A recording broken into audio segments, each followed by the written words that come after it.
بسم اللہ الرحمن الرحیم۔ السلام علیکم۔ ایک روز شیخ شفیق بلخی رحمۃ اللہ علیہ نے اپنے شاگرد حاتم رحمۃ اللہ علیہ سے پوچھا، حاتم تم کتنے دنوں سے میرے ساتھ ہو؟ حاتم نے کہا 32 برس سے۔ شیخ نے پوچھا بتاؤ اتنے طویل عرصے میں تم نے مجھ سے کیا سیکھا؟ حاتم نے کہا صرف 8 مسئلے۔ شیخ نے کہا انا للہ و انا الیہ راجعون، میرے اوقات تیرے اوپر ضائع چلے گئے، تو نے صرف 8 مسئلے سیکھے؟ حاتم نے کہا استاد محترم زیادہ نہیں سیکھ سکا اور جھوٹ بھی نہیں بول سکتا۔ شیخ نے کہا اچھا بتاؤ کیا سیکھا ہے؟ حاتم نے کہا میں نے مخلوق کو دیکھا تو معلوم ہوا کہ ہر ایک کا محبوب ہوتا ہے قبر میں جانے تک۔ جب بندہ قبر میں پہنچ جاتا ہے تو اپنے محبوب سے جدا ہو جاتا ہے، اس لیے میں نے اپنا محبوب نیکیوں کو بنا لیا ہے کہ جب میں قبر میں جاؤں گا تو یہ میرا محبوب میرے ساتھ قبر میں رہے گا۔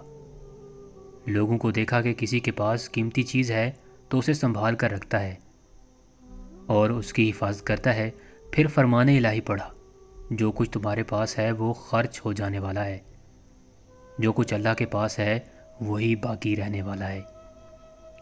تو جو چیز مجھے قیمتی ہاتھ آئی اسے اللہ کی طرف پھیر دیا تاکہ اس کے پاس محفوظ ہو جائے، جو کبھی ضائع نہ ہو۔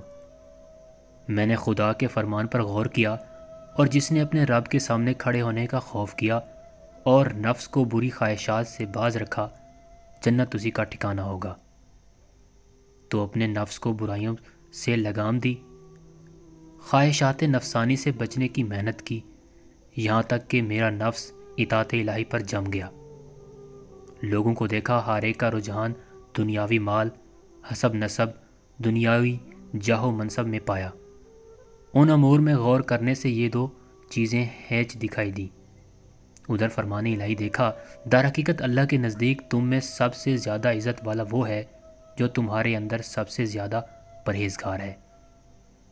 تو میں نے تقوی اختیار کیا تاکہ اللہ کے ہاں عزت پاؤں۔ لوگوں میں یہ بھی دیکھا کہ آپس میں گمان بد رکھتے ہیں، ایک دوسرے کو برا کہتے ہیں، دوسری طرف اللہ کا فرمان دیکھا۔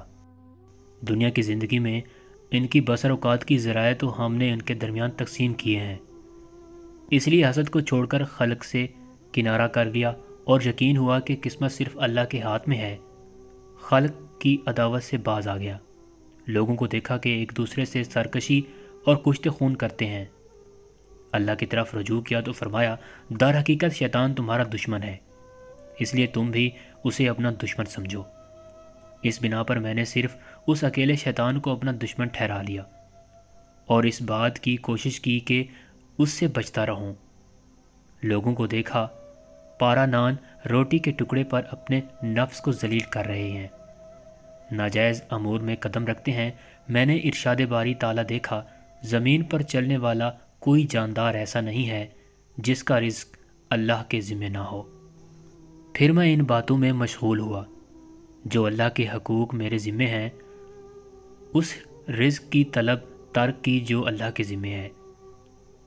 میں نے خلق کو دیکھا، ہر ایک کسی عارضی چیز پر بھروسہ کرتا ہے، کوئی زمین پر بھروسہ کرتا ہے، کوئی اپنی تجارت پر، کوئی اپنے پیشے پر، کوئی بدن پر، کوئی ذہنی اور علمی صلاحیتوں پر بھروسے کیے ہوئے ہے۔ میں نے خدا کی طرف رجوع کیا، یہ ارشاد دیکھا جو اللہ پر بھروسہ کرے اس کے لیے وہ کافی ہے۔ تو میں نے اپنے خدا پر توکل کیا، وہی مجھے کافی ہے۔ شیخ بلخی رحمۃ اللہ علیہ نے فرمایا اے میرے پیارے شاگرد حاتم، خدا تمہیں ان کی توفیق نصیب کرے۔ میں نے قرآن کے علوم پر مطالعہ کیا تو ان سب کی اصل جڑ انہی 8 مسائل کو پایا۔ ان پر عمل کرنے والا گویا 4 آسمانی کتابوں کا عامل ہوا۔ دعا ہے اللہ تعالی ہمیں بھی ان مسائل پر عمل کرنے کی توفیق عطا فرمائے، آمین۔